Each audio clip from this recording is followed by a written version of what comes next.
You rolling? What happened on 9/11 is a phony, and we've never learned the truth about 9/11. The whole agenda is to create a one-world government where everybody has an RFID chip implanted in them. All money is to be in those chips. And this is given me straight from Rockefeller himself. This is what they want to accomplish. Aaron, what do you think women's liberation was about? We, the Rockefellers, funded that. We funded women's lib. They do whatever they want to do. What we want doesn't matter anymore. It's their agenda, it's their plans that matter. They have all the money they want. They can make all the money they want. They have a machine that can make all the money. It's not about money. It's about control. It's about their vision of how they want to see the world. You hear George Bush saying democracy means freedom. No. Democracy equals New World Order. I believe God put me on this earth to be the best person I could be, and put everybody on this earth to be the best they can be. You have to stand up for what's right in life. And unless you do that, you're nothing.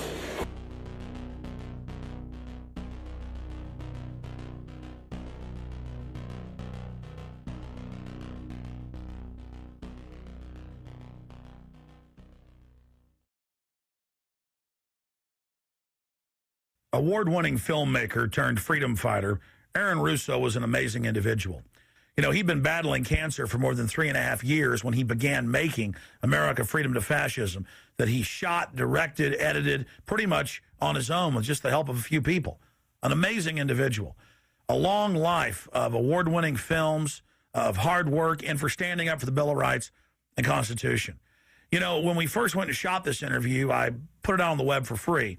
But parts of it have never been seen. So here today, you're going to have a chance to see the in-depth interview, the final interview with Aaron Russo. But his important work lives on. He made one of the definitive films exposing the elite that control this nation and the world, the private Federal Reserve. And the information he put out 2 years ago rings more true today than ever.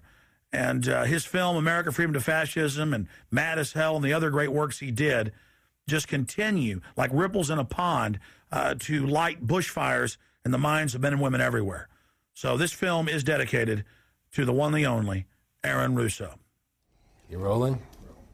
I'm honored to be interviewed by Alex Jones, a truth seeker, fighting for justice in America. Alex charming me. It's getting me all smiling. Aaron, when did you start to think something was wrong in the world, or start to find out about the whole banking cartel and the Federal Reserve System, the New World Order? Well, that was a progression of events.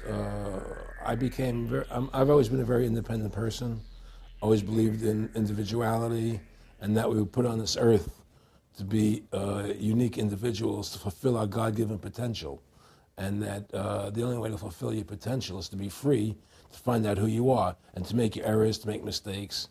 And as I grew up, I began to realize more and more the government was inhibiting me in things that I wanted to do.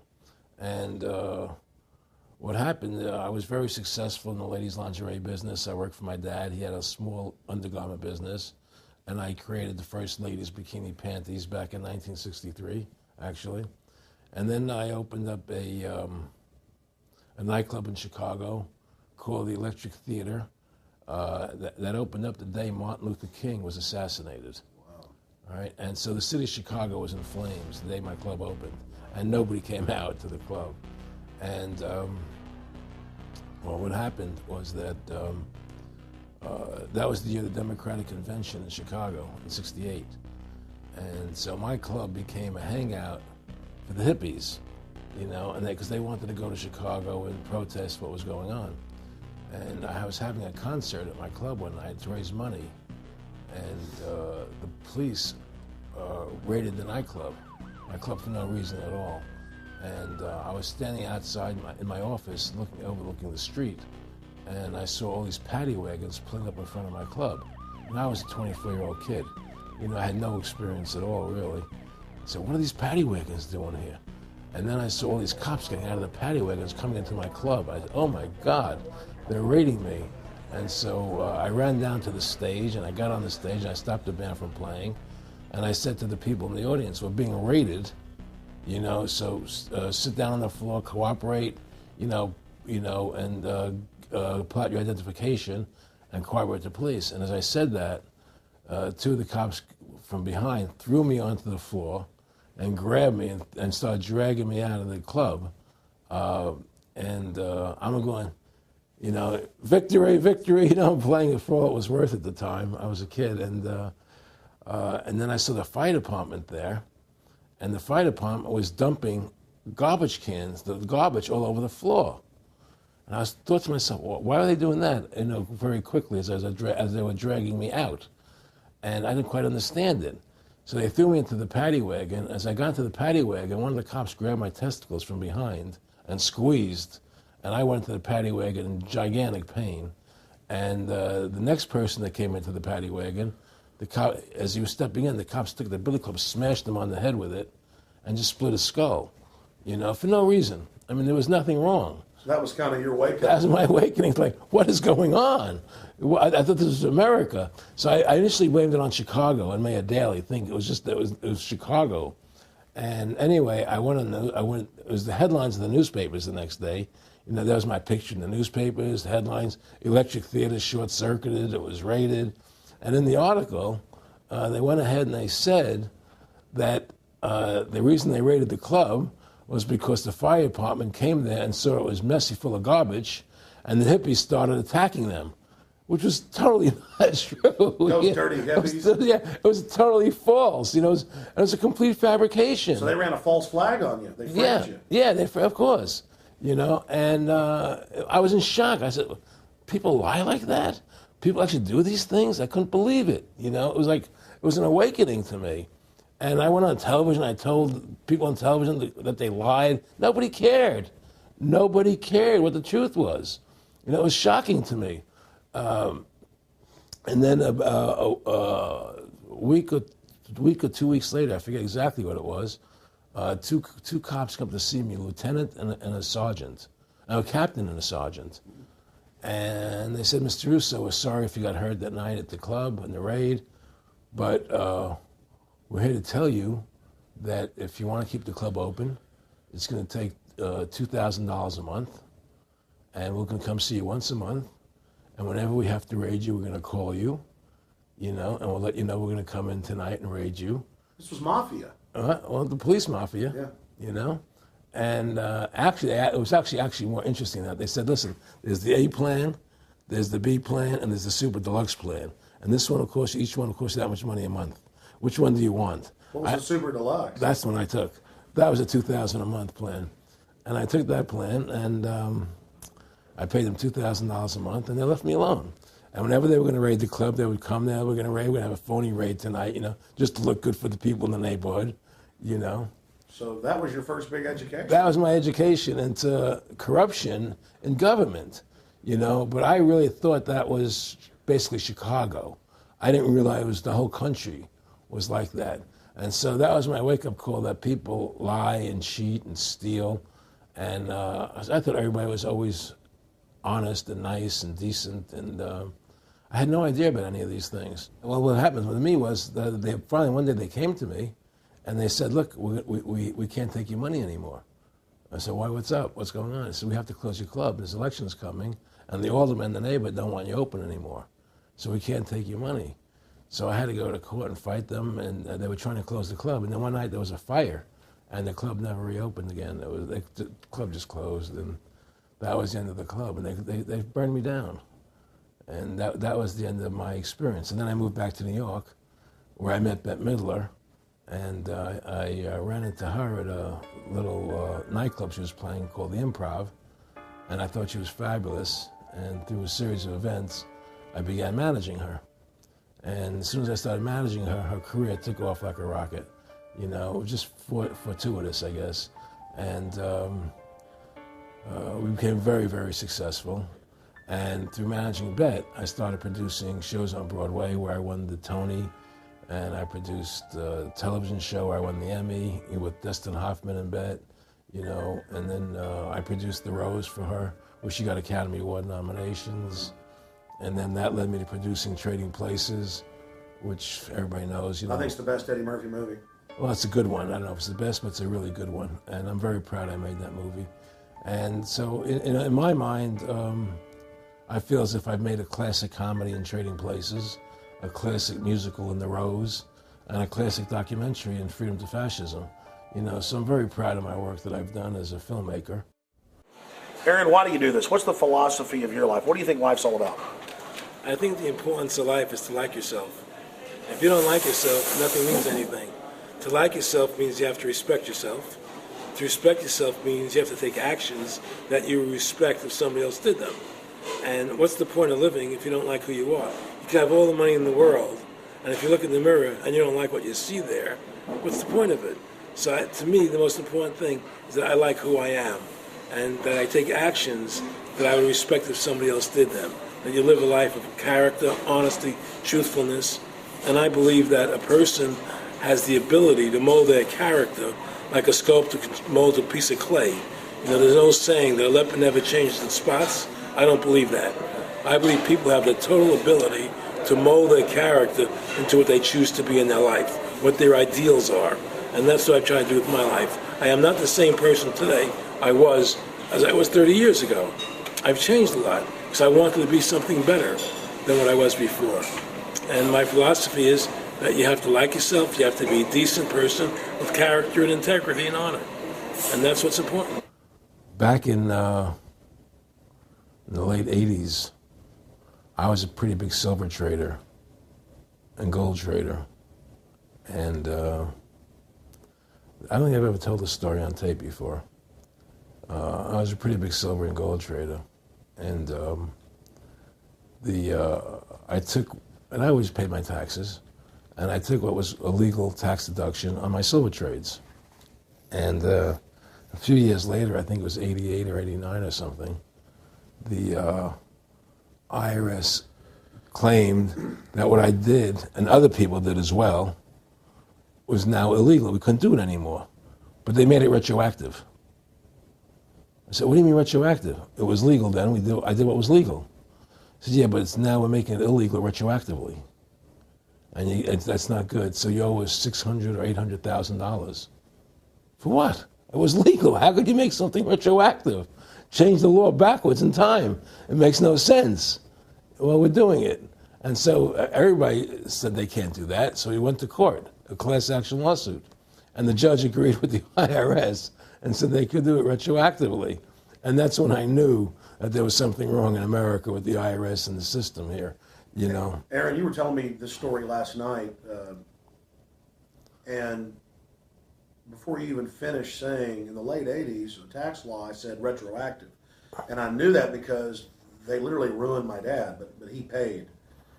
He didn't know. He still thought this was America. And it was legal tax law, what you're supposed to do. They said retroactively you owe, and with not just retroactive, but they said you also have penalties and interest. That's right. So how do you have penalties and interest on something when they retroactively change the law? Well, first of all, they can't retroactively. How can you do anything retroactively? Penalties and interest are a farce. The whole thing, because they do whatever they want to do. And that's when I realized America is not America. It's not the land that I was taught it was. Because they can do whatever they wish to do. And there's nothing the citizen can do about it. Now, you've made America Freedom to Fascism. I want to walk through that film, and I want to encourage everybody out there to get a copy of it on DVD. It was also in theaters around the country, and I think the best film out there on the Federal Reserve and the IRS and the whole banker scam, and I want to discuss that with you here. But I wanted to go back a little bit to the point that we discussed last night, where you don't advise people to not pay. And I do the same thing. People say, well, wait, you're saying it's a scam, but you're saying go ahead and pay it. And I like the way you summed it up. Well, it's really fairly simple. I mean, since making that movie, many people come to me and ask me whether they should pay their income taxes or not, and I never advise people not to pay. And the reason I tell them, I say, look, I've done a lot of research. The Supreme Court has ruled that the IRS has no authority. The 16th Amendment did not give the IRS the authority to tax your labor and your wages. That's a fact. All right, the Supreme Court is the law of the land, and the IRS does not trump the Supreme Court. However, that being the case, the fact is, if the mafia would come to you and say, we want $2,000 a month or we're going to hurt you, I would not advise you not to pay them, because you may get hurt by not paying them. Whether it's legal or not doesn't necessarily matter. You're going to get hurt if you don't. It's the same thing with the IRS. They can hurt you. They can put you in jail. They can torture you. So if you don't pay them, you may get hurt. So I never advise people not to pay. You know, I tell people, yeah, pay your taxes. Look what happened to Congressman Hansen. Yeah, Congressman Hansen's a great example. Pay your taxes. But you know what? Shut down the Federal Reserve System, and eventually you won't have to pay those taxes anymore. See, the IRS is a symptom of the problem. The real problem is the banking industry and the bankers in this country. That's where the real problem lies. That's the root of our problem. That's why we've lost America, okay? So yeah, pay your taxes, because if you don't pay them, you might get hurt. And I've heard all the arguments, you know, what tax protesters say and so on and so forth. And I don't call them tax protesters. I call them the tax honesty movement, because they're being honest, you know, at least. But the fact of the matter is, you're being forced, you're being compelled to pay it because you're facing jail sentences, you're facing time, you're facing corruption of the courts if you don't pay, right? And so you pay it, because you just like you'd pay the mafia. But with the mafia, at least you have the government to call and try and help you to get past the mafia, to protect you. Here you have nobody to protect you. The American people are living in a matrix. They don't understand the truth of how things are working in this country, you know. And let me give you an example of what I'm talking about. The very fact is that if you ask 100 people on the street, what kind of government is America supposed to be? 99% of them will tell you a democracy. America is supposed to be a democracy. But that's a lie. That's an illusion. The word democracy is not written into the Constitution at one time. It's not in the Bill of Rights. It's not in the Declaration of Independence. The Founding Fathers hated the idea of a democracy. They thought it was the worst form of government there is. And I agree with them, because in a democracy, 51% of the people control 49% of the people. If you're part of the 49%, you're not free. America was founded as a constitutional republic. And in that constitutional republic that we have, 99% of the people can't take away the rights of 1%. You have your rights because you were born with them. You have God-given human rights that nobody can take away from you. The government, the majority, no matter who they are, I can't take away your rights. And that's what our founding fathers gave us. But the psychological operations that they do to us, they make us believe that we're a democracy and that majority rules, you see? And they want you to believe that. Because then they tell you this poll says this many want this and this many want that and this many want this, and it doesn't have anything to do with anything. Well, Hitler was elected. Hitler was elected. Hitler did everything legally. And in a constitutional republic, a minority is protected against a majority. Wasn't it Benjamin Franklin, to paraphrase, that said democracy is two wolves and a sheep voting on what's for dinner? Exactly. And then he also said, in a republic, the sheep would have a gun to protect himself. You know, and that's the truth. America's not a democracy, but you ask the most intelligent people what form of government America is supposed to be, they'll say a democracy. Because that's what they've been brainwashed. They've been psyoped into believing that. They believe that we're in Iraq. They believe we're in Iraq to promote democracy. The word democracy, you hear George Bush saying democracy means freedom. No, democracy equals New World Order. Democracy equals slavery. The word democracy is not synonymous with freedom. It's the opposite of freedom. Democracy is the worst form of government you can have because it's majority rule. And the government can tell you exactly what they want to tell you to do because the majority wants it. I don't care what the majority wants. I live my life as I choose. And if I don't commit violence, theft, or fraud against another human being, I can live my life as I wish. That's my choice. And if I'm allowed to make mistakes, because when you make mistakes, you learn from them. You grow as a human being. We're put on this earth to become the best individuals we can be, to fulfill our God-given potential, right? We're not here to put on this earth so that the government can tell us how to live our lives and what we must do. We put into these systems and these paradigms. No. The same thing in health. You know, if you're sick, you have to have a certain protocol. Nonsense. You know, be individuals, think for yourself, have critical thinking, you know. And so what's happened is that because they've taught everybody that we're a democracy, which is not true, now, so then in 1913, they bring the Federal Reserve System into being, right? And now you have this Federal Reserve System, which then in 1913 got the right to create money for the government, when before that the government created its own money. Now the government, when it needed money, had to borrow it from this private bank called the Federal Reserve, which is a private bank owned by individuals, incorporated in Delaware. And so what happens is now the government borrows money from them to fund the government. Then the government says, well, we have to pay these people interest. How are we going to pay them interest? Let's impose a tax on the labor of the American people, which never existed before, to pay the interest to the bankers. In fact, in 1980, Ronald Reagan said not one red cent of your income tax money goes to run the country. It all goes to the Federal Reserve.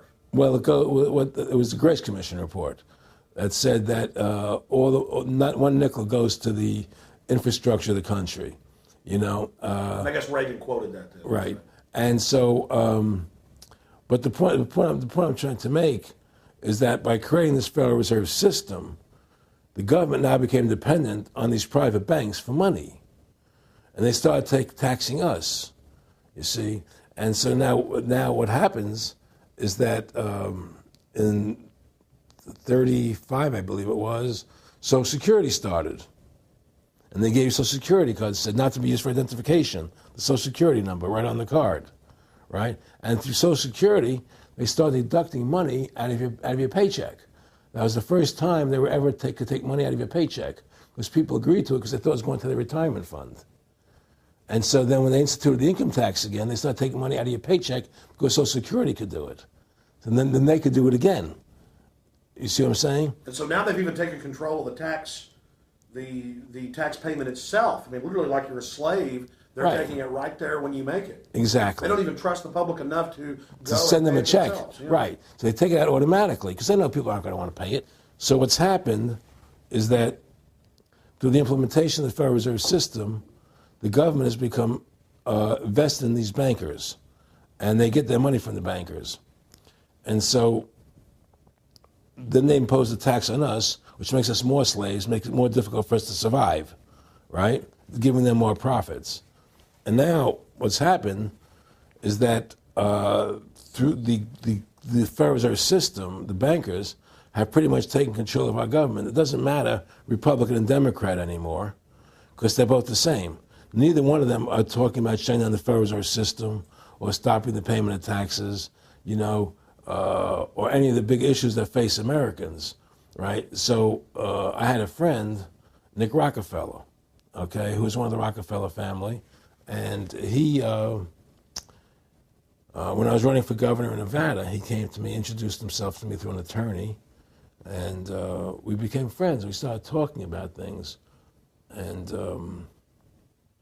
I learned an awful lot from Mr. Rockefeller. And one of the things that we used to talk about was the ultimate plan of the banking industry, what they wanted to accomplish. And the goals of the banking industry, not just the Federal Reserve System, but the private banks in Germany and England, all over Italy, all over the world, they all work together. They're all central banks, and they're all part of the Communist Manifesto. Central banking is one of the major planks of the Communist Manifesto. We talk about America being a capitalistic country, but yet at the same time we have a central bank that plans everything for us, right? And the graduated income tax is another plank of the Communist Manifesto, right? So right there you have two major planks of the Communist Manifesto that have been brought in because of the Federal Reserve System, okay? So the ultimate goal that these people have in mind is the goal to create a one-world government run by the banking industry, run by the bankers, and they're doing it in sections. The European currency, the euro, and the European Constitution is one part of it. Now they're trying to do it in America with the North American Union, right? And they want to create a new currency called the Amero, right? And the whole agenda is to create a one-world government where everybody has an RFID chip implanted in them. All money is to be in those chips, right? There'll be no more cash. And this is given me straight from Rockefeller himself. This is what they want to accomplish. And all money will be in your chips. And so instead of having cash, anytime you have money in your chip, they can take out whatever they want to take out whenever they want to. If they say you owe us this much money in taxes, they just deduct it out of your chip digitally. Total control. Total control. And if you're like me or you, and you're protesting what they're doing, they can just turn off your chip. And you have nothing. You can't buy food. You can't do anything. It's total control of the people. And that chip's connected to a database that has your purchasing records, what you do, what Everything. you sell. Everything is in there, you know? And so they want a one world government controlled by them, everybody being chipped, all your money in those chips, and they control the chips, and they control people. And you become a slave. You become a serf to these people. That's their goal. That's their intentions. More than a decade ago, I began getting secret government documents, and we published them, where the feds were training the local police and the military that gun owners, conservatives, people that made frequent references to the U.S. Constitution were terrorists. That's a quote. But in 2009, it broke into the national media when we received the secret MIAC report from a state police officer. And that was in the state of Missouri, but the feds had written it, demonizing Ron Paul, people that wanted to end the Federal Reserve, people that wanted liberty and freedom. And now more secret reports have been released, like the Department of Homeland Security report, which the feds admit they wrote, that says returning veterans are the number one terror threat in America, that gun owners are part of that number one threat, that people buying ammo are the number one threat. Think about this. You have these private bankers overthrowing the United States, and they're secretly training the police that gun owners and patriots and veterans are the number one threat. So they're saying the American people that follow the Constitution and Bill of Rights that will actually stand up against this tyranny are terrorists, because they are the terrorists. They are the criminals coming in with a corporate takeover, a hijacking of the nation. Eric, can you be specific about when you met Rockefeller, how it happened in these discussions? I met Rockefeller through a female attorney I knew who called me up one day and said, one of the Rockefellers would like to meet you. I had made a video called Mad as Hell, and he'd seen the video and wanted to meet me and knew I was running for governor of Nevada. So sure, I'd love to meet him. And I met him, and I liked him, and he was a very, very smart man. And we used to talk and share ideas and thoughts. And he's the one who told me 11 months before 9/11 ever happened that there was going to be an event. Never told him what the event was going to be, but there was going to be an event, and out of that event, we were going to invade Afghanistan to run pipelines from the Caspian Sea. We were going to invade Iraq, you know, to take over the oil fields, establish a base in the Middle East, and make it all part of the New World Order. And we'd go after Chavez in Venezuela. And sure enough, later, 9/11 happened, and I remember he was telling me how how you're going to see soldiers looking in caves for people in Afghanistan and Pakistan and all these places. And there's going to be this war on terror, which is no real enemy. And the whole thing is a giant hoax, you know, but it's a way for the government to take over the American people. He told you it was going to be a hoax. Oh, yeah. Oh, yeah. There's no question. He says, there's going to be war on terror. And he's just laughing. There's no, who are we fighting? I mean, why do you think 9/11 happened and then nothing's happened since then? Do you think that our security is so great here that these people who pulled off 9/11, who were able to, can't knock down another plane? Come on, it's ridiculous. 9/11 was done by people in our own government and our own banking system to perpetuate the fear of the American people into subordinating themselves to anything the government wants them to do. That's what it's about, and to create this war, this endless war on terror. And that's why and that was the first lie. And the next lie was going into Iraq, you know, to get Saddam Hussein out with his weapons of mass destruction. That was the next lie. Now, specifically, this was a little over 6 years ago? This was 11 months before 9/11. Yeah. And Nick Rockefeller, who's a lawyer, he's become your friend over the previous years, and he's saying to you that there's going to be this big event, and then out of that we're going to have a war on terror, and it's just going to go on and on. Right, an endless war on terror without any real enemy. That you can never define a winner. And did he say that it's going to be perfect because you can't define an enemy? It just goes on Yeah, and on? because you can't define a winner. There's no one to beat, so it goes on and on forever. and they can do whatever they want. They scared the hell out of the American public. Look, this whole war on terror is a fraud. It's a farce. It's very difficult to say it out loud because people are intimidated against saying it. Because if you say it, they want to make you into a nutcase. But the truth has to come out. That's why I'm doing this interview. The fact of the matter happens to be that the whole war on terror is a fraud. It's a farce. Yeah, there's a war going on in Iraq because we invaded Iraq. And people over there fighting, you know. But the war on terror, it's a joke, you know. And until we discover what really happened on 9/11 and who was responsible for 9/11, because that's where the war on terror emanates from. That's where it comes from.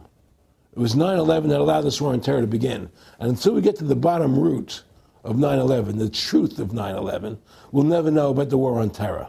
Aaron, you said that he was, and I think it's important, and I know this about the Rockefellers from Dr. Dennis Cuddy and many others who literally, you'll be 20 years old in a lunch line at college, and no, there's David Rockefeller. And here's here to, I mean, they're experts at recruiting and getting what they call players, and that clearly he was, I mean, I want to make it specific and just get you to reiterate what you said last night about you got 30% of the vote, you were having an effect, you made mad as hell, they knew that you'd started the Constitution Party, they knew that you were somebody who was taking action and getting things done, you'd already made some big films, had a lot of other successes, right. So they were trying to recruit you, and didn't it come down to the point of, hey, we are here to recruit you, and don't worry, your chip's going to say, don't mess with us. You know, this guy's don't touch. Yeah, yes, that did happen. I was definitely being recruited, but it's more subtle than that. Well, in your words, just go through the process, and then what he said. Well, what it is remember, we were friends, and we used to go to my house a lot. We'd have dinner, we'd talk, and he'd tell me about business investments, how you get involved in, you know, or they would help me with this business investment or that business investment. And was I interested in joining the Council on Foreign Relations? You know, I would have to get a letter to join them, but was I interested in that? And, you know, just stuff, you know, leading you on. And I used to say to him that I never really did that because that wasn't where I was coming from. You know, as much as I like you, Nick, you know, your ways and my ways, we're on the opposite side of the fence.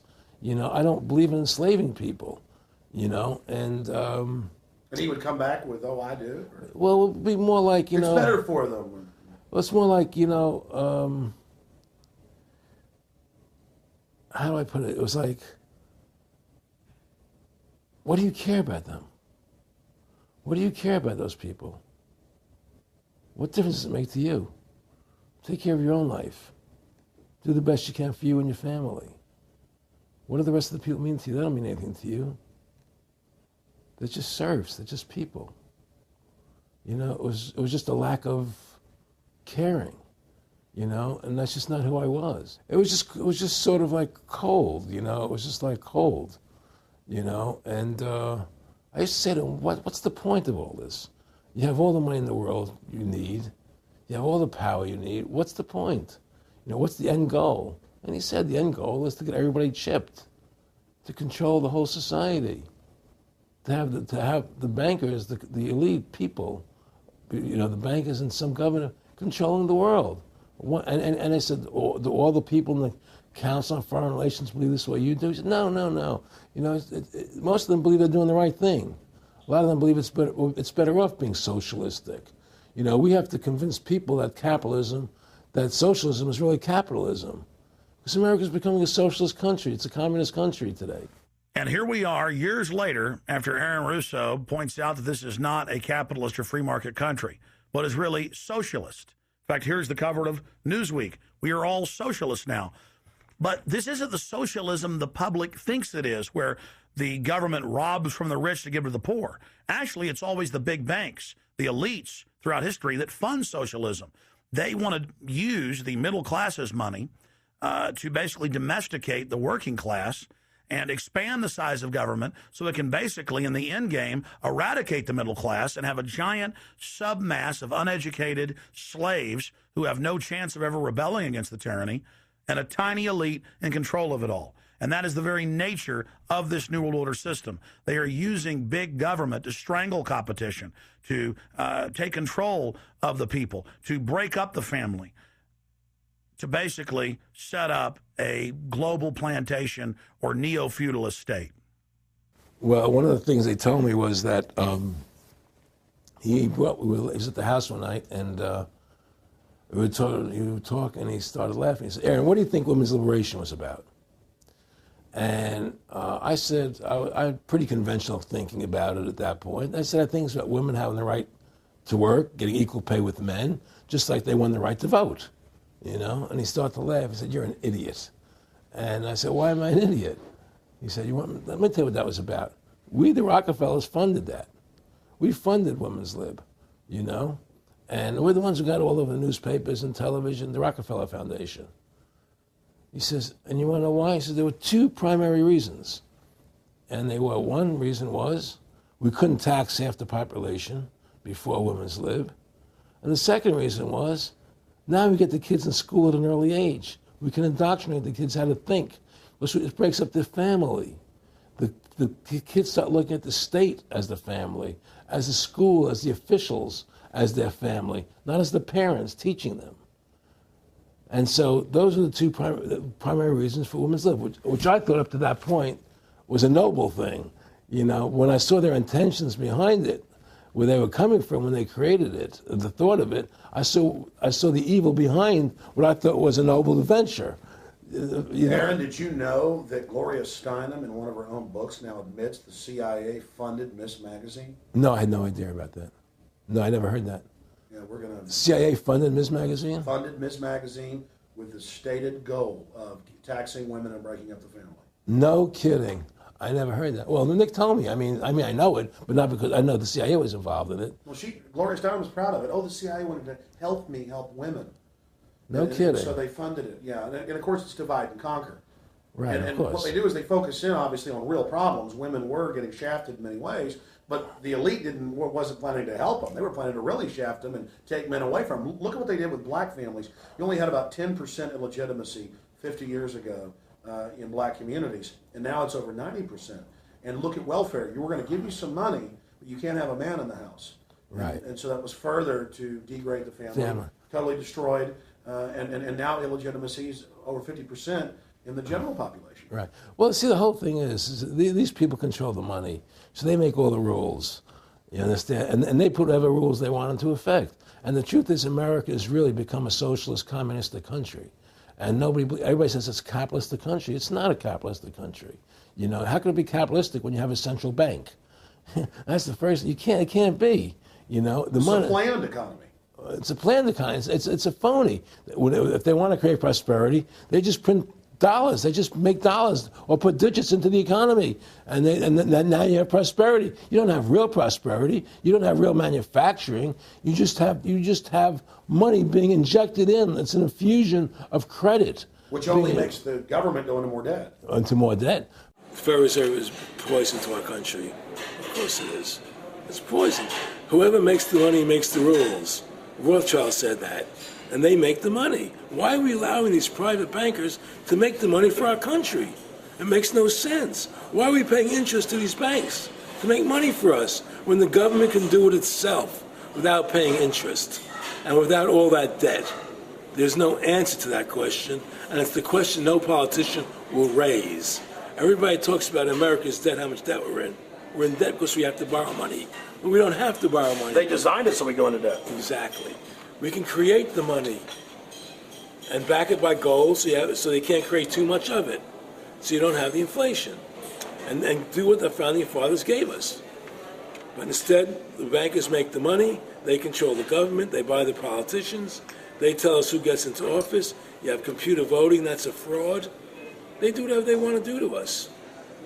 They do whatever they want to do to us, and it has to stop.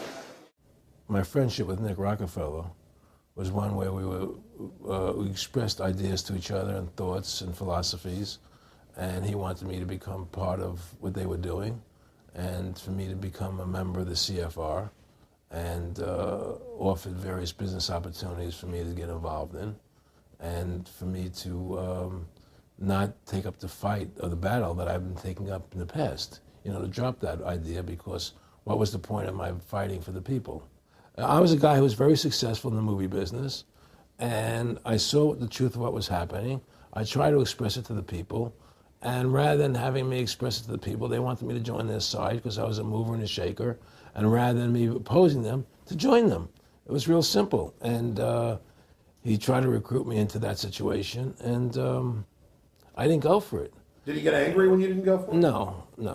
And, it's like, I remember one time he said to me, you join us, so you have an ID card, Aaron, you have a chip, and your chip will say KMA on it. And I said, what does KMA mean? He said, it means kiss my ass. And anybody stops you, a cop or whatever, and you show them your card or your chip, and they'll know to leave you alone because you're one of us. One of the central pillars of tyranny is that the establishment is exempt from the laws that they pass for the rest of us. We saw it in Rome. We saw it with Hitler. We saw Richard Nixon saying, look, I'm the president. If I break the law, it's not illegal. We saw George Bush and Dick Cheney say that. We see Barack Obama continuing that, saying, I'm not going to give detainees real trials. I'm going to give them secret kangaroo military commissions trials, and we're going to hold them in secret camps, and I've got executive privilege. It's the same thing over and over again. And one example of hundreds that are out there was a story back in April of 2008 out of the Orange County Register. And this backs up exactly what Aaron's talking about with Mr. Rockefeller saying, I got a chip in my hand, kiss my ass. Here's just one example of hundreds. Special license plates shield officials from traffic tickets. And it goes on to say that 996,000 plus vehicles in California are exempt from no insurance, reckless driving, speeding, running through toll booths, running red lights, on and on and on. And who is it? It's state employees. It's federal employees that can go and get exempt. It's police. It's government bureaucrats above the very laws they try to enforce on us. This is tyranny.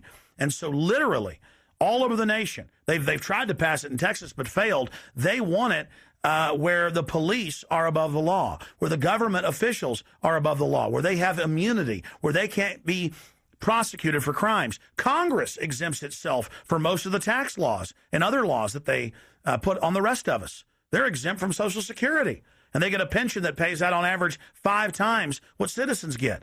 Again, it's already happening. So the chip in the hand and saying they're above the law under the guise of national security, that's what the 1947 National Security Act and now this whole Homeland Security system is all about. Why are you fighting for the people for? What is that about? The people just, they have to be ruled. They have to be, the Constitution, what you're standing for is only for a few people. It's only a few individuals that can live that way, and we believe that it's best for society to be ruled by an elite people who control everything. And I said, I don't believe that. I believe God put me on this earth to be the best person I could be and put everybody on this earth to be the best they can be, not to be a slave and a sheep to you and these people. And I don't understand why you want to control everything. What is the need for that, And I asked them, do all the people in the Council of Foreign Relations feel the same way you feel? He said, no, a lot of them think they're doing the right thing. They think that socialism is the best way to go. They think that, that they're doing the right thing. But the people at the top, they all know the truth of what's happening. And that's what it is. So it's compartmentalized within the elite structure as well. Of course it is. Of course it is. I mean, all the people that are in the CFR, was that 2,000-3,000 people? I forget like Dan Rather. They don't know what's going on. They join the CFR because it's prestigious. They think it's good for business. It's good for this. They don't know what's really happening. The evil that comes out of it, that's emanating out of it, and to me, the biggest evil is what's happening right now, because what happened on 9/11 is a phony, and we've never learned the truth about 9/11. That's the question I wanted to follow up on. He tells you 11 months before there's going to be an event, all this is going to happen. What did you think on the morning of 9/11? Where were you, and did you think about Nick Rockefeller and what he had told you when you saw those towers fall? No, I was actually in Tahiti when 9/11 happened, and I got a call from my son. And my son said, the Twin Towers, they were just attacked, and they were falling down or something. So what are you talking? I was in Tahiti, I was asleep. And he said, yeah, they were hit by a plane, And so where I was in Tahiti, there was no television, so I had to run the other side of the island to a hotel where they had, and it was all on television, you know, and that's when I first saw the stuff on TV about it. And I didn't immediately equate it to Nick, you know, but when I realized that we were going to go into Afghanistan, Iraq, and as that developed, I realized what it was. How could there be a war on terror and actually say that we're having a war against terrorism and leave the borders wide open? If you were the President of the United States, or I were the President of the United States, and 9/11 really happened the way they want us to believe it happened, the first thing you would do is shut down the borders so people couldn't get in the country to harm you. But they left the borders wide open because the bankers want the borders open because they want a one-world government. They want a North American Union. They don't want borders here. The 9/11 was only a manifestation. It was done to create a fear in the American public, right? So that we will obey what they want us to do. And take Richard Reed, the shoe bomber. Here's a guy who was 6'6", ugly as could be. I heard he smelled. Okay, he sits in coach on a plane, lighting matches to put his shoe on fire, surrounded by people. It's idiotic. If you were going to blow up a plane, you go into the bathroom, you close the door, and you put your shoe on fire. You're not going to sit there surrounded by people lighting matches on a no-smoking flight. They want you to believe this nonsense. It's ridiculous. 7/7's come out now, and the majority of the British people think it's an inside job, and all the evidence points towards it being an inside job. Yeah, I mean, what happened in England, London? Yes. All this is nonsense. It's just keep people in fear. It's this endless war on terrorism that doesn't really exist, so people will submit to whatever the government wants them to submit to. Searches, check your shoes, have ID cards, put chips in you, you know, where you become servants to the elite. That's what this is all about, you know? Restore America's republic to what it's supposed to be, get the bankers out of our government, get the bankers out of our government. Government should stop borrowing money from the banks. Government should make its own money, restore the republic, individual freedoms. That's what this country's about. And until we do that, we're gonna be slaves. I mean, to me, I see people like Bill O'Reilly on television, right? And I see how much they control the media. Like there was this girl on Bill O'Reilly the other night from an organization saying the world can't wait. And this girl was spot on. Everything she was saying was the truth. And all Bill O'Reilly could do was call her a lunatic. He couldn't challenge the facts. They just call people names. They can't, and until we just find that, look, this world, we're heading into a world of danger, possible nuclear wars, you know, because the banking industry is trying to take over the world.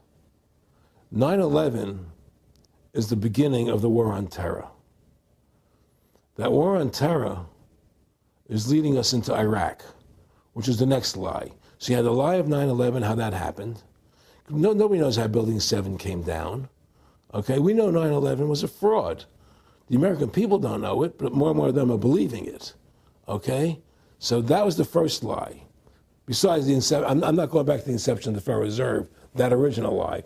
But 9/11 was the first lie in this present state we're in. 9/11 is the kickoff of the war against the American people and the people of the world. 9/11 was a phony. It's a fraud. It didn't happen the way they told us it happened. Now, because of 9/11, we then had the authority to go into Afghanistan and Iraq. Iraq didn't have weapons of mass destruction. Okay? So that was the next lie. Now they're talking about going into Iran. Now, how would you feel if you were Iran and you had this big, powerful country, America, go into your next door neighbor, take over their oil fields, right? Wouldn't you be worried that what they were going to do to you? Of course you're going to be worried. But the people of America don't think about it from Iran's point of view. They think about it from our point of view. So now we're going to send more troops into Iraq and keep building up because they want Iraq and the Middle East to become part of the New World Order.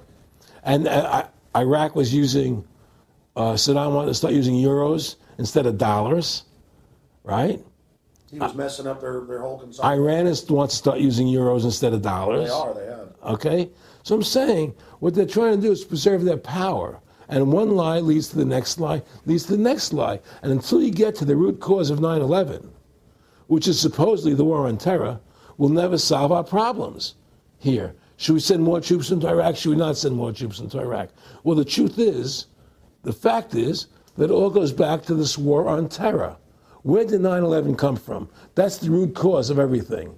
And until we have a full investigation, find out why Building 7 fell down, why they shipped all the steel out of America so quickly, from the buildings, why all the things that don't make any sense about 9/11, until we find out why it really happened, we'll never understand why there's a war on terror. And we'll never be able to prove that the war on terror is a phony. Nick and I discussed many things. One of the things we discussed, or he brought up in conversation, was reducing world population, and felt that there were too many people in the world.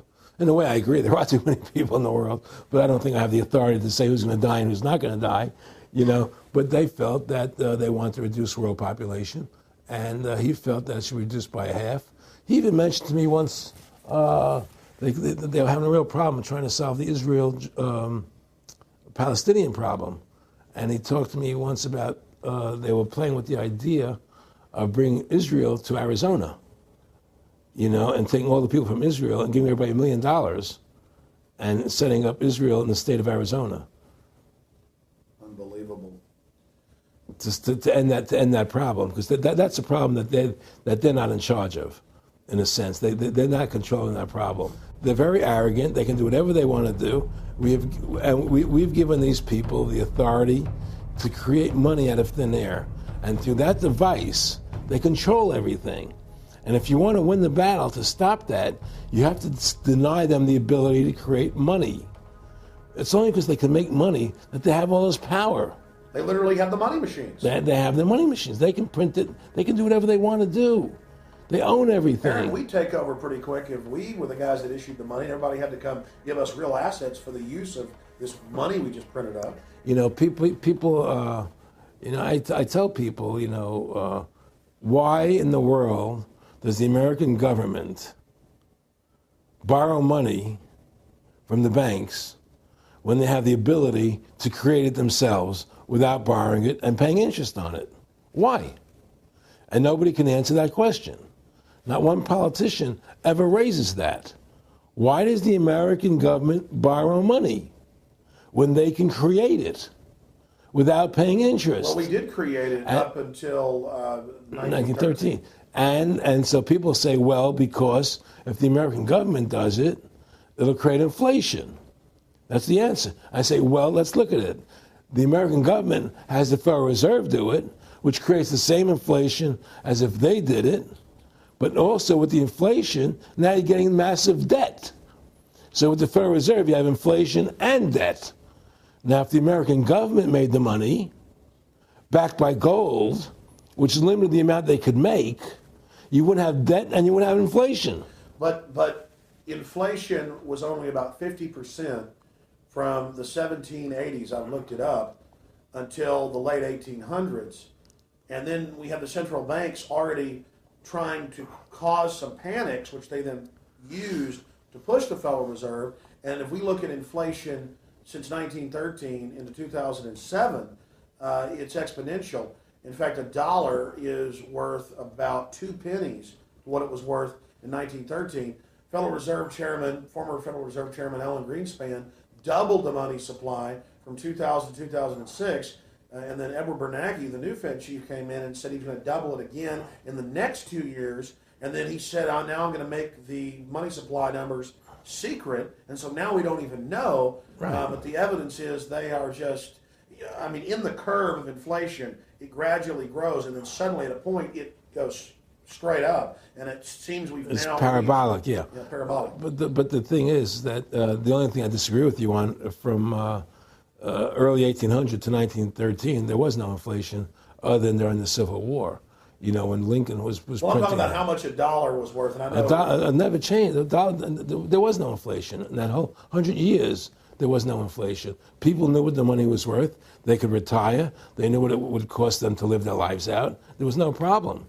It was only since 1913 when the Fed came in that we created massive inflation and massive debt. So then what you said earlier, then there really wasn't inflation. There was no inflation. So you don't get inflation when the government issues the money, at least in the U.S. history. Well, not if it's backed by gold. Well, exactly. But I'm talking about, and I did look this up, and I believe that if you look after the country was set up, and some of the things happened with Andrew Jackson and the rest of it, there were points where it spiked and there were manipulations. There were points, mostly during the Civil War. Yeah. And that's because Lincoln printed so much money. Exactly. That's right. But once that ended, but basically there was no inflation other than that during that short period of time. I mean, a loaf of bread was a loaf. Of course, the same thing. People could plan their lives. Today, they planned inflation. Now you have two parents working. They can't afford to pay for their family anymore. The kids are going to state-run schools now. The kids are being indoctrinated how to think. They're being given Ritalin. They're being given all these drugs. The whole country's being dumbed down. It's all because of the Federal Reserve System. And the Federal Reserve System and these bankers are responsible for the demise of America. And if we ever want to win this battle, you must shut down the Federal Reserve System. And we must shut down these bankers and restore sound money to this country. Will you talk a little bit about some of the families that own the private Federal Reserve, the stock in it? And I mean, obviously, you say you're not a big expert on Bilderberg Group, but you talk about how it's the same system worldwide. It is the same families. They meet and kind of set the policy each year, and then it goes to the Royal Institute of International Affairs in England, it goes to the CFR in the U.S., and then these are their management bodies where they wield control, really the de facto Congresses over the nation. So, I mean, I would like to get you to speak some about the families that own and run the Federal Reserve, and if you can't connect it into these other international bodies. Well, I can't speak to those families because I can only speak about, what I know for fact. Everything else is speculation, and I don't like to speculate. I know about Rockefeller because I was friends with him. We talked about it, and I can tell you firsthand. What did Rockefeller tell you about the Federal Reserve and their family owning part of it? Well, he said the New York Fed is the main controlling interest of the Federal Reserve System. They control the bulk of it. So the New York Fed is really the Federal Reserve System. Even though there's 12 different banks, it's run by the New York Fed. And the New York Fed is basically the Federal Reserve System. So who's ever running the New York Fed is where, and the families that control it, control the New York Fed. And they're the main engine behind the Federal Reserve System. And that's a wing of the Bank of England. Well, the Bank of England and the Federal Reserve are partners, and the Bank of England is a private bank, and so is the Bundesbank in Germany, and the bank of all the banks of the G8 countries are all private banks. They're private central banks. And look, what happened in Europe? Didn't Europe vote down the European Constitution? Yes. They're still doing it. Didn't they vote down the euro? They're still doing it. They don't care what the people vote. They do whatever they want to do. What we want doesn't matter anymore. It's their agenda, it's their plans that matter. Isn't that prima facie evidence of a tyranny? Well, there's no question we're in tyranny. There's no question we're living in a world where the American citizen is no longer a free individual human being to do the things that they wish to do.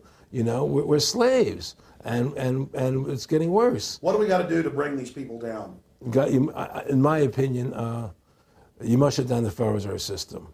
And I think that there has to be an uprising. There has to be an uprising. People have to stand up. I can't do it alone. You can't do it alone, Alex. And we need to get a majority of people, not a majority of people, but It was 5% won the war against the British, a highly motivated group. But I agree, people have got to get angry first.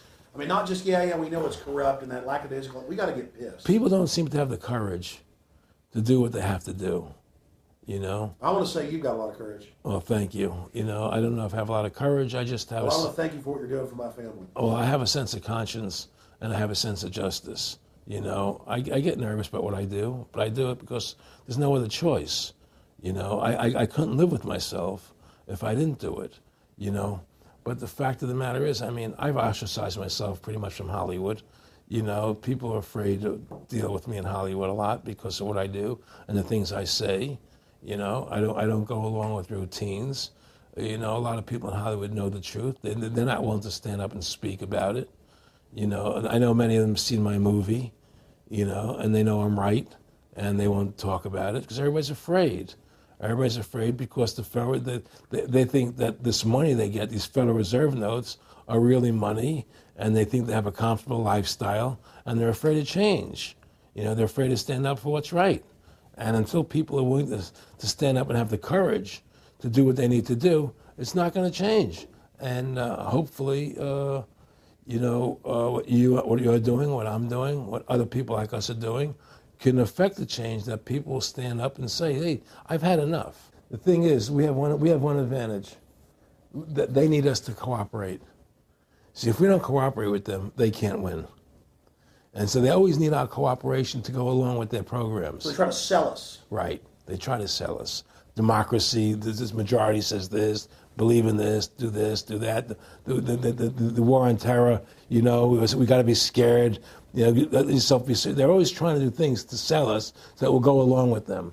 And once we learn not to cooperate with them, then we win the game. And that's the point. Don't cooperate with them. Don't go along with the program anymore. Stop it. Join forces. You and I should run for president and vice president and take over this country and bring freedom back to this country. That's what it takes. Two people like you and I, statesmen who believe in freedom, who believe in Thomas Jefferson and the Constitution and the founding fathers to make this country whole again. Because right now it's in the grip of the evil ones, And the only way to stop that is for good men to stand up.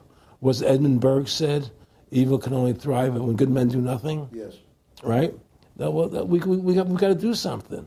That's what it is, Silence is golden, but when it comes to your freedom, it's yellow. We have to stop being scared. We have to stand up and do what's necessary to take back, to stop these bankers, these elite, this government full of lies, congressmen full of liars, People destroying our borders, creating a government. I mean, imagine this. Here you are in America, and they're combining America, Canada, and Mexico into one country, the North American Union, and the American people don't know anything about it. It's not even in the press. They'd rather talk about Rosie O'Donnell and Donald Trump calling each other names than discussing the fact that we're merging into one country. The press doesn't even report it. Or that Paris Hilton doesn't wear underwear. Yeah, Britney Spears. But I mean, who cares? I mean, the fact of the matter happens to be that tells you how controlled the media is. Here you are combining America, Canada, and Mexico into one country, and you don't see it in the press. Unless maybe it's Lou Dobbs. You don't see it in the press. You just don't see it. It should be the top story everywhere. Everywhere, and not a word about it, really. Why? That tells you there's the evidence that it's controlled. They don't want the American people to know what's going on. That's why they don't protect our borders. That's why we're losing our Constitution, the very document that secures our freedoms. There is a rising tide against it. There is a rising tide, but we have to mobilize. We have to mobilize. And we have to get all the good people in this country to stand together and say, I'm not going to take it anymore. Well, I think if you analyze the situation, and if you realize that since the Federal Reserve has come into being in 1913, illegally, without a constitutional amendment, by bribing a few senators during Christmas vacation, they turned over the most important power that the American government has, the creation and issuance of money, to a private bank. Through that private bank issuing money, they have destroyed this country. They have destroyed the purchasing power of the money in this country. They've created social programs that are destroying this country.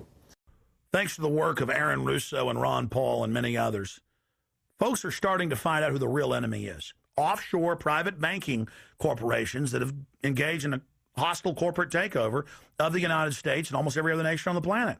And the private Federal Reserve is their beachhead here in the United States. Ron Paul has introduced H.R. 1207 that at time of taping has over 87 sponsors, just to audit the private Federal Reserve that arrogantly says it's above all U.S. laws and above all three branches of government and that no law enforcement can investigate them.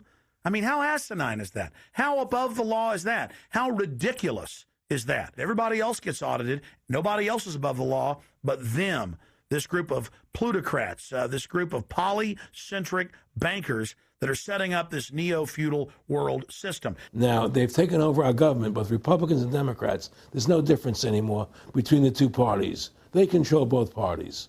It doesn't matter to them which one wins, because who's ever running for president will be someone they anoint, okay? Whether it's Hillary Clinton or John McCain running for president next year, they're going to be people that are going to do what they want them to do.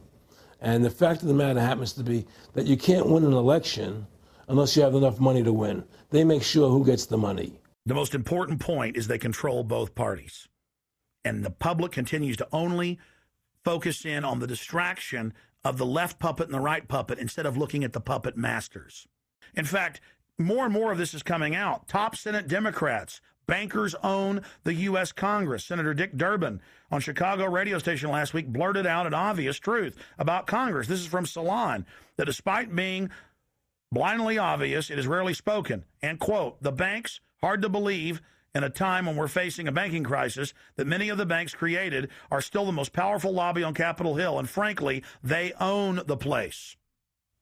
So there is one of the most powerful Democrats in the country, top Senate Democrat, saying bankers own the U.S. Congress. It's true. Let's admit it. Let's stop debating the two puppets they put out in front of us, the liberal puppet, the conservative puppet, and then every time we wake up to one of the puppets, they just replace it with another puppet. Let's look past the puppets to the puppet master above them that's controlling the puppets. That's all Aaron Russo and myself and Ron Paul and so many other people are saying. Let's get back to a culture of liberty versus tyranny, not this left-right diversion. You know, when folks are sick of Obama in 4 to 8 years, they're going to put a Republican in, and they'll put out different rhetoric, but carry out the same operation. Because as the top Senate Democrats said, the bankers own the place, even though they engineered the crisis. And make no mistake, they did engineer it by design.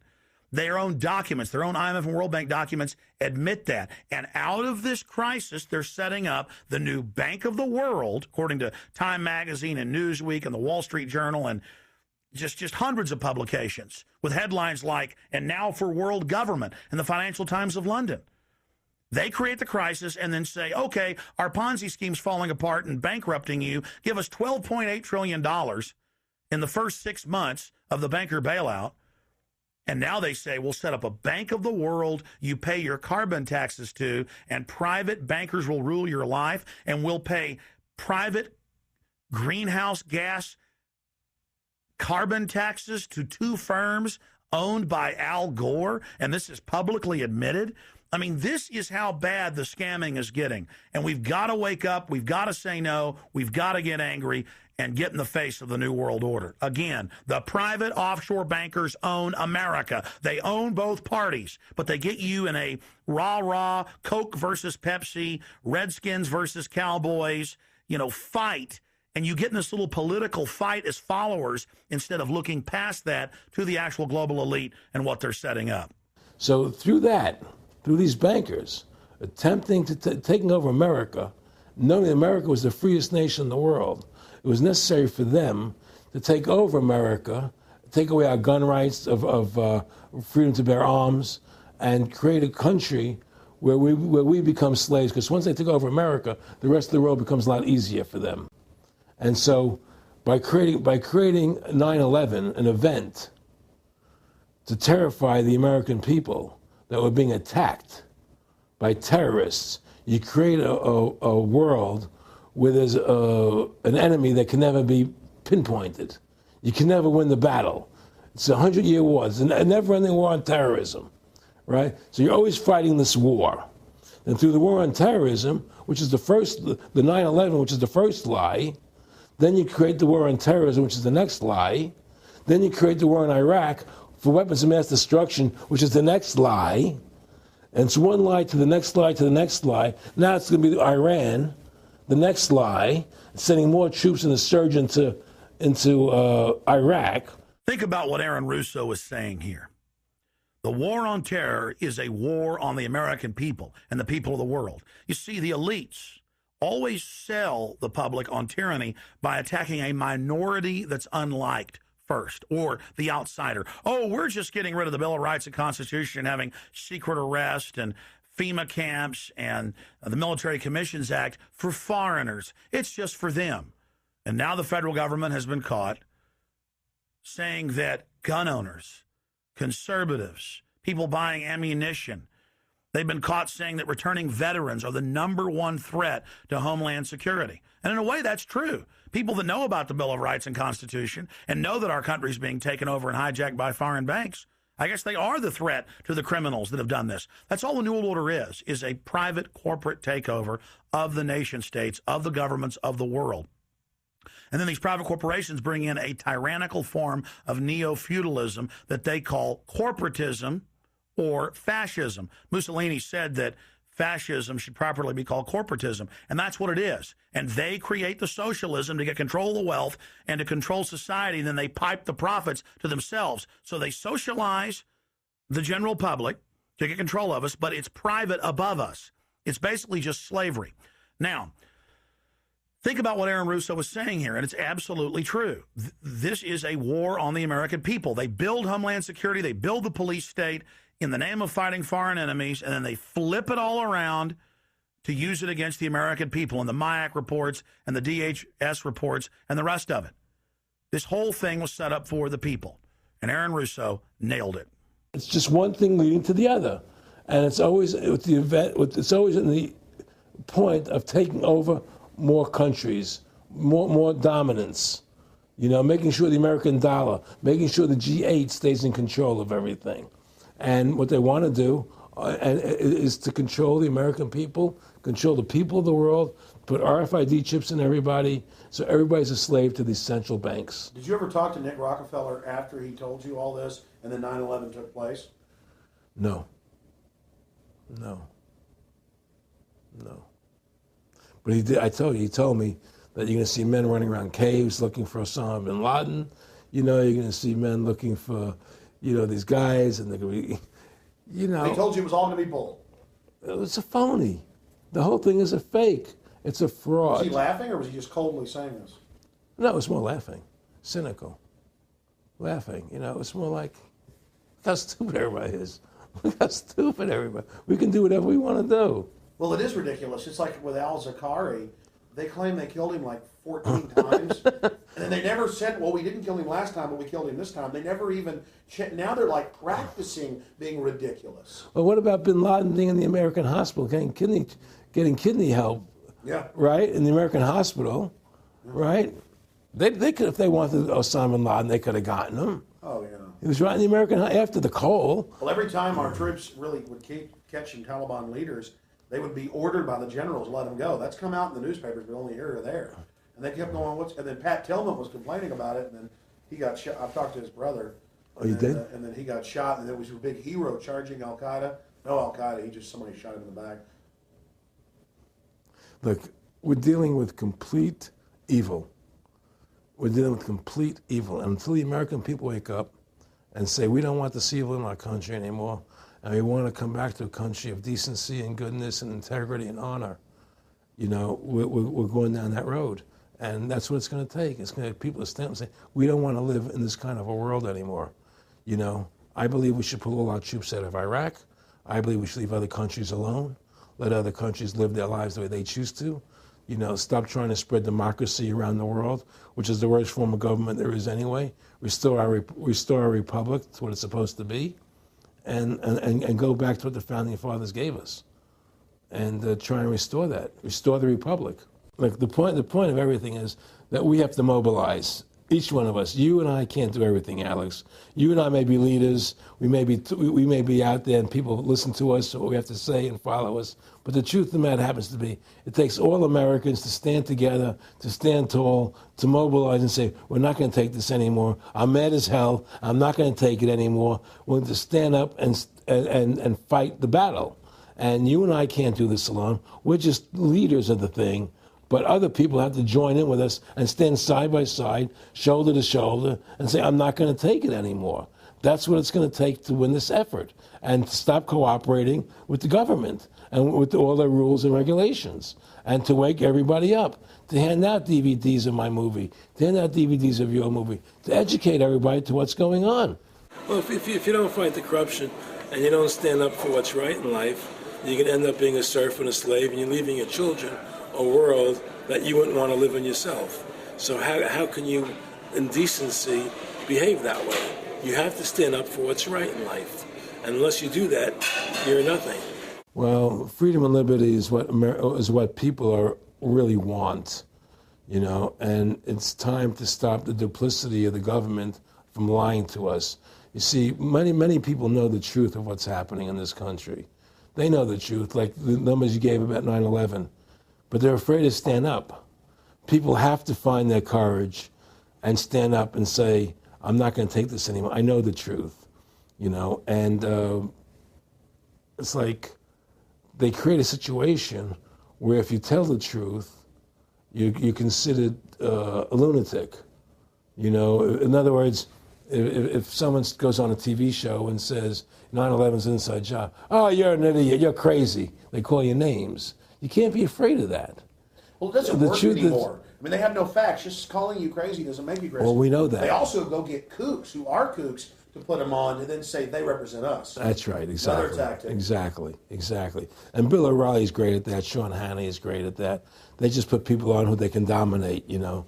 But why do you think guys like that, they're not stupid? I mean, I've talked to people that know them. They know the truth. Why do you think they decide to join the evil?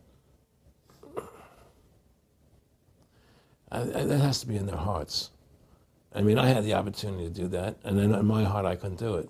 So it has. But, I mean, how could you or I consciously be involved in something like putting AIDS virus in black Africans' vaccines? I mean, what the hell? I mean, it's like we're not good guys either. I mean, I don't think I'm like some special perfect person. What the hell's wrong with this elite? I mean, what are they running around doing evil? I mean, they just run around continually doing evil. Well, I think a lot of them think they're doing the right thing. I think a lot of them think they're doing the right thing. Not the top elite, but people within the system, you know. But I think that it's all about, as Nick said to me, it's about control and power. They have all the money they want. They can make all the money they want. They have a machine that can make all the money. It's not about money. It's about control. It's about their vision of how they want to see the world in their eyes. And, you know, you and I believe in individuality, in the person being the dominant thing, the individual being the dominant person. Today we live in a world where institutions are dominant, not people. You know, the American, you know, we the people, by the people, for the people. Now it's we the institutions, by the institutions, for the institutions. People are secondary. It's all about corporations and institutions. And the Federal Reserve is the biggest institution in the world. You know, if you ask somebody what's the biggest corporation in the world, they'll say Google or Walmart or Exxon or something. But the biggest corporation in the world is the Federal Reserve System, right? And all the other corporations feed off the nipple of the Federal Reserve System. Well, it's like the Monopoly game. The bank always wins. It has unlimited money. It's not the people playing on the board. Exactly. The bank owns the board, the box, the shelf it's sitting on. But that's because you gave them the ability to make the money. You have to take that away from them. We need to take the bank away from the private bankers. Exactly. You have to take the creation of money away from the private bankers, and you'll solve 95% of your problems. Well, let me look at America. 10% growth rates every year like China's having right now. The U.S. had 10% growth rates until the Federal Reserve took over. And then if you look at that, it all starts really going downhill from there. Well, they destroyed the American worker. What they've done, here's what's happened.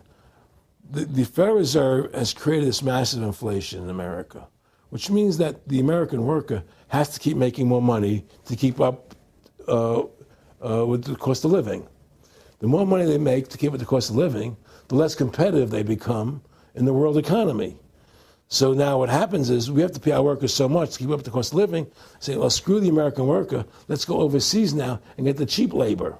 But really, that's a war being waged against the middle class. Of course the bankers print the money.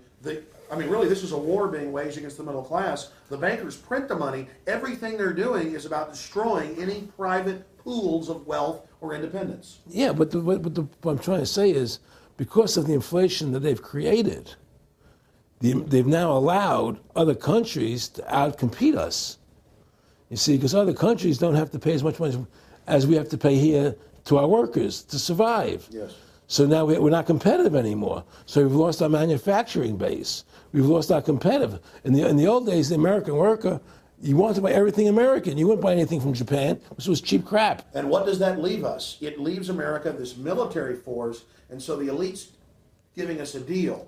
We'll continue to build up your military and give you homeland security jobs, shift your economy over to being the bulldog enforcer of the New World Order. Exactly. You can either do, and by controlling the economy, they force everybody into that position.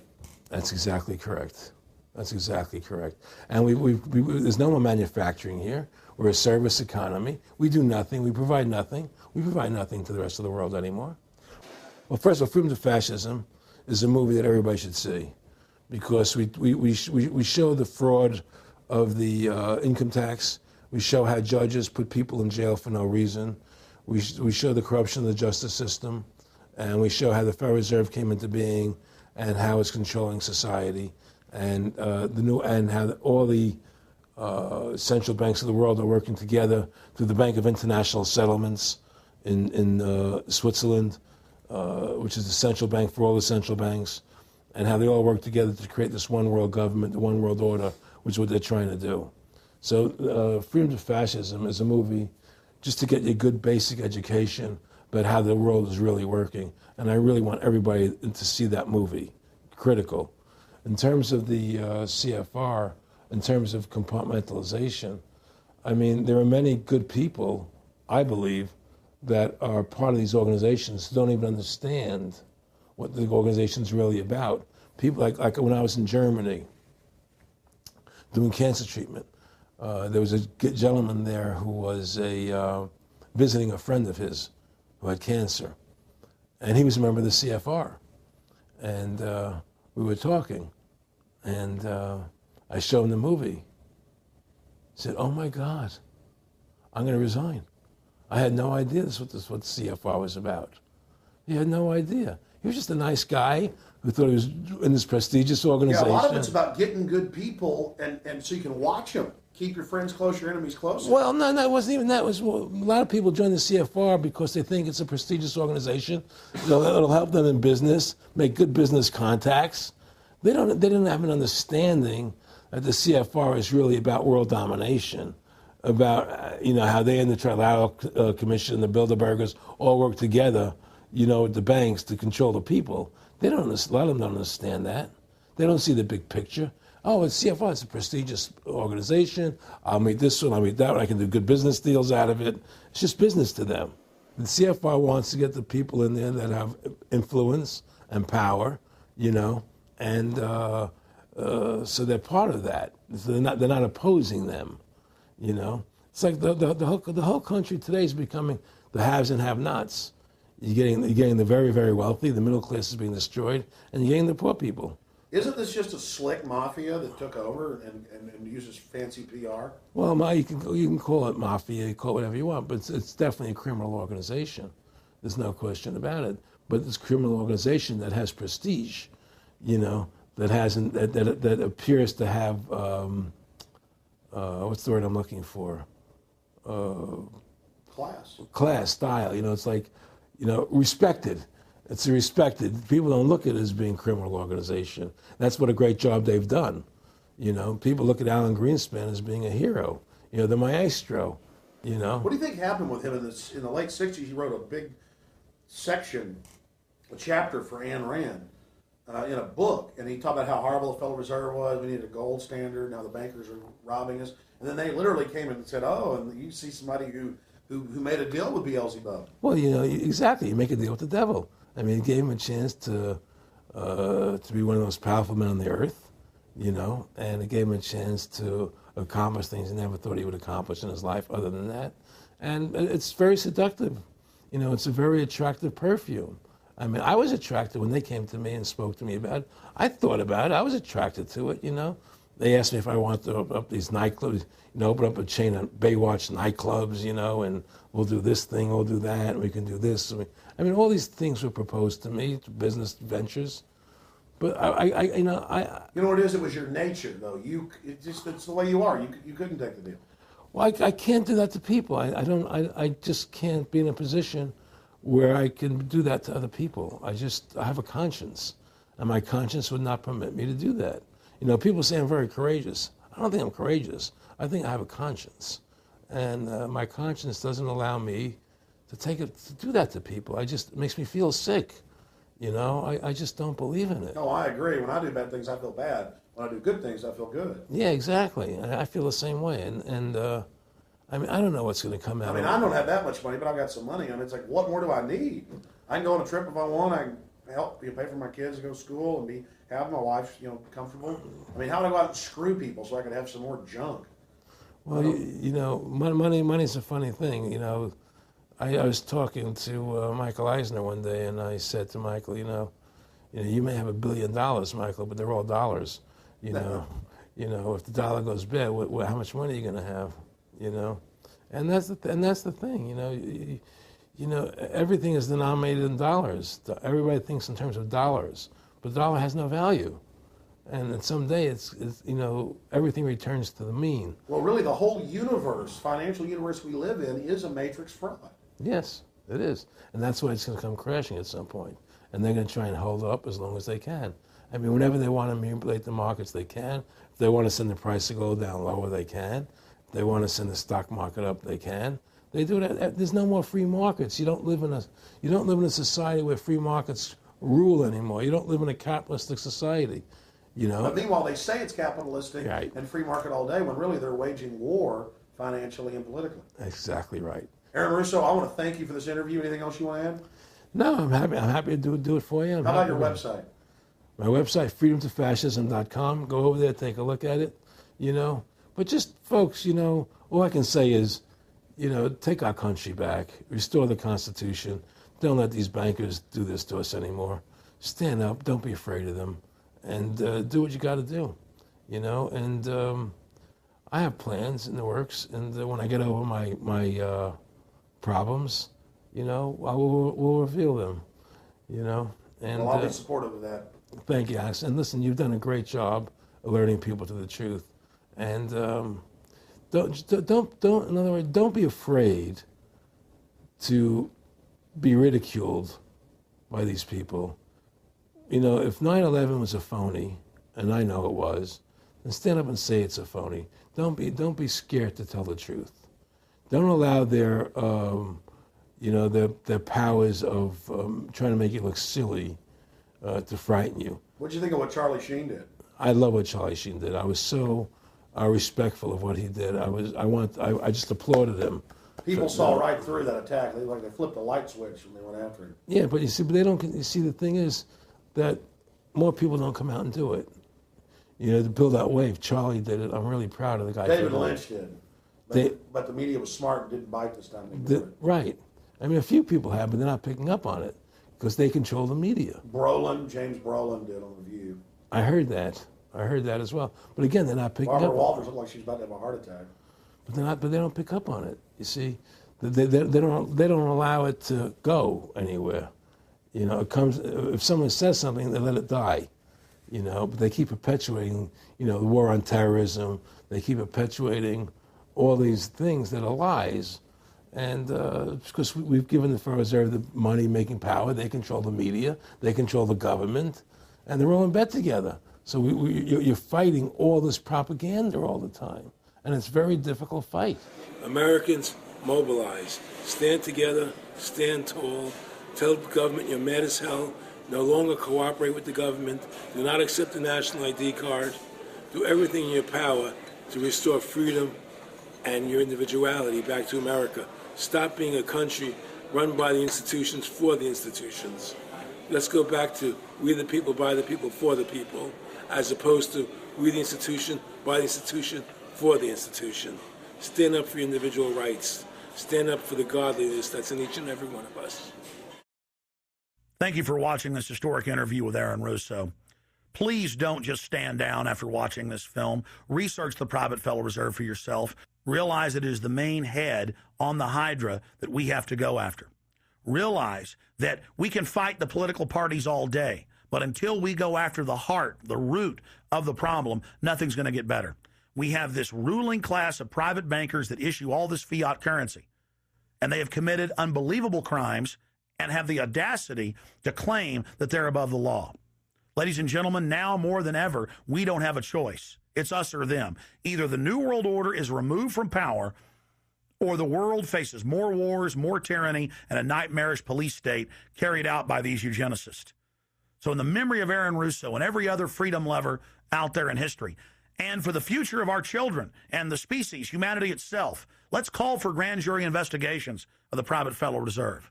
Let's arrest the bankers. Let's kick these foreign corporate criminals out of our country and get our constitutional republic back. Let's stop being distracted and diverted by the liberal and conservative puppets they stick up in our faces on television. Let's look past the front men to the actual architects of the New World Order and bring them to justice. There's no way these arrogant bastards can get away with this if we expose them and speak out against them. And more, it's coming out even in the mainstream media that they are a pack of criminals who are above the law and who have hijacked our nation. But they're only above the law in our minds. We have to expose them as the criminals they are and bring them to justice. Look in the mirror. You are the solution. Take action and join the ranks of folks like Aaron Russo, Ron Paul, and so many others. God bless you all, and thank you for watching this presentation. Now spread the word about the true enemy of the people in the Fed, in the New World Order, in the hegemony of private central bankers.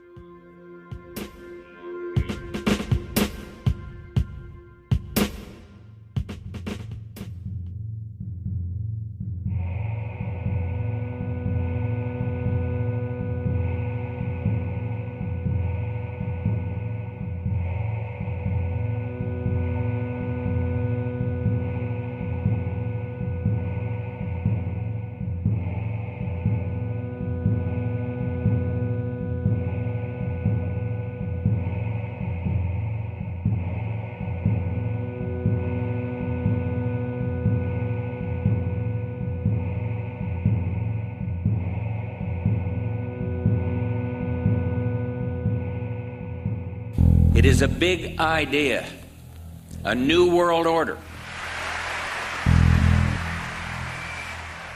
In the near future, Earth is dominated by a powerful world government. It's known as the Bilderberg Group. Could their objective be world domination? For thousands of years, their dark order grew. Now, as they hail the birth of the New World Order, their great dream of exterminating 80% of humanity is at hand.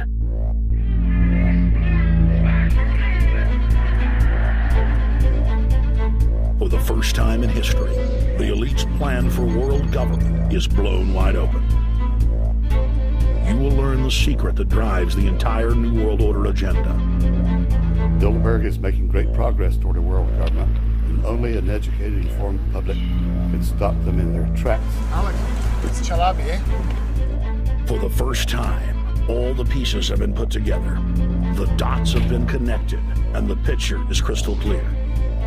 Earth's ruling elite believe they have discovered the fountain of youth. But before they can attain it, 80% of us must die. A psychopathic technocracy is establishing world government so there can be no escape from their plan.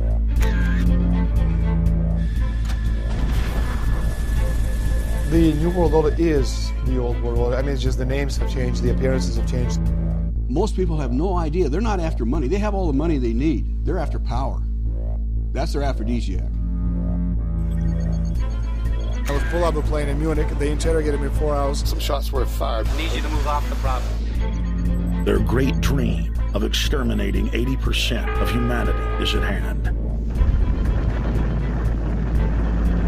Endgame. Blueprint for global enslavement. You have been warned.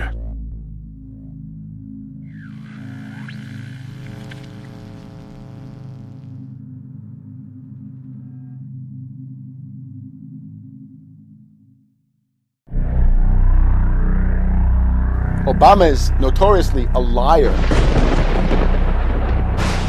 We need to go to where the real architecture of government is, and it's not in a president. Wall Street has hijacked Washington in broad daylight.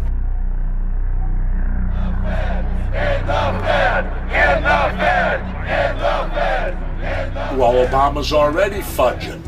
He's fudged since day one in this election. The elite are using Obama to pacify the public so they can usher in the North American Union by stealth, launch a new Cold War, and continue the occupation of Iraq and Afghanistan. The globalists are outside all the nations. That gives them safety, and they play countries off against each other. We've got to give them a stake in creating the kind of world order that I think all of us would like to see. Partnership and cooperation among nations is not a choice. It is the only way.